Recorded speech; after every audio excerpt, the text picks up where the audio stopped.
Hey guys, today I'm going to be walking you guys through how I film an interview by myself. I have a couple other people here. I have one person that's doing the interview, and I have my girlfriend who is filming this video right now. Or her YouTube channel will be linked up here or there or wherever. But anyways, I'm going to be walking you guys through what we have to do. So, first off, I'm going to go and figure out where I want to shoot for the interview. Now we have all of this space down there, and we have all this space all the way over here as well. So we have a bunch of different locations to shoot at. We have to figure out what has good natural light and which place has good background. So yeah, let's go on over here. So I have all my camera equipment set up right here, just for right now.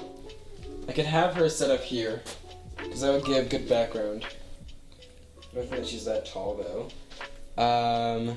So I'm not going to shoot here. So let's go over here.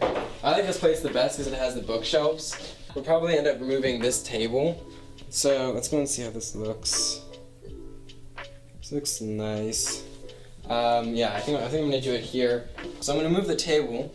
I'm gonna keep the green chair because I like the contrast and also the bookshelf background. This is my Canon C100 with the Rokinon 35mm t1.5 lens. This is what I'll be using for the close-up shot on her. I have to figure out if I want to do it from over there or from over there. So I'm going to lower this and bring it over here first. So I'm going to want her to be here. Maybe would be good because then I can place the camera really anywhere back over here and give it enough room in the background. Okay, so framing wise, I'm always going to want to have the person in the frame with the close-up. Since I'm filming on this side, I'm going to want to have the cross of the grid line to be on their eye and across their eye like that. It gives a really nice film look, and it also adds a good contrast to the background because it gives them headroom to where they're looking for, and it gives them some space in the background, especially with a 35mm lens. Turn this off. Let's go and grab the other camera. So I have this for sound. Other camera that I'm using is the Lumix FZ1000. This is going to be my wide shot.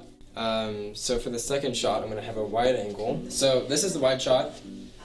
This is the tight close-up.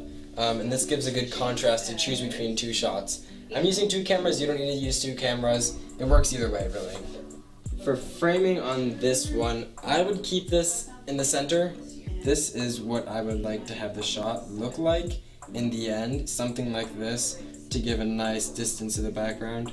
So now that we have the composition all prepared, if the camera set up, now all I need to do is grab the monitor and the audio equipment. First off, I have my headphones, which helps me hear all of the audio, what's going on, so that I can make sure that I get the best audio on set.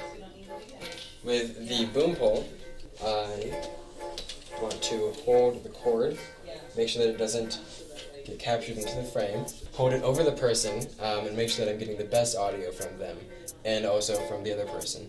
This allows me to get audio from both people without having to have a camera pointing directly at that person. And yeah, so I think that I'm ready audio-wise. I just need to get one more thing. First off, I have camera monitor.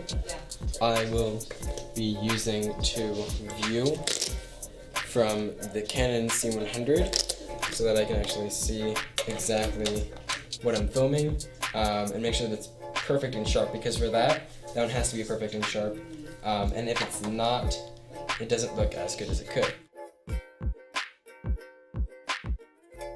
So since she's over there right now, I don't want to bug her, we're going to be using CC as the subject to get an idea for where I want to have framing and for lighting and for all these other things. After that, we finished setting up. We're ready to film. We filmed, and it looked great. But I'm not going to end the video like that. I want to go and give you guys another load of information. But I personally can't do that. So, I'm going to have my colleague and good friend, Lara, explain interviewing. So whenever I'm interviewing someone, I think the first most important thing is that they're really comfortable. So I try to get to know them a little bit before I interview them actually on camera. And I also like to send them the questions ahead of time so that they have time to think about it. And then I go over the questions with them a little bit before the interview starts, and I'll usually actually have them practice answering the questions. And I make sure that they look really good. So if they have hair out of place or they need lipstick or their outfit isn't right, then I try to help them with those types of things. And I try to remind them that there's the possibility of editing, and everything doesn't have to be perfect, and if they mess up, they can just mess up, and then we'll clean it up later in production. And try to remind them about things like speaking slowly, not using too much jargon, making sure that what they're saying is really clear and understandable. So if I don't understand it, then I will ask them to clarify, or I'll ask them to redo a section of the video so that it will be more understandable for the people that are listening. The more you know. Well, other than that, I'm going to go and play a little clip of the interview. The full entire interview will be coming out on my channel next week. And yeah, that's the clip. What I think we've seen in the past 12 months is a really unprecedented attack on basic due process or basic fairness in immigration court proceedings. That can range from changes in law that have made it difficult for judges to close a case when they think that it'd be more appropriate for somebody to get relief through a different government agency. Thank you so much for staying to the end. If you enjoyed the video, make sure to leave a like and subscribe. If you want to see more videos like this, go ahead and leave a comment down below telling me why. I always love getting comments, they're great. But I'll see you guys next time.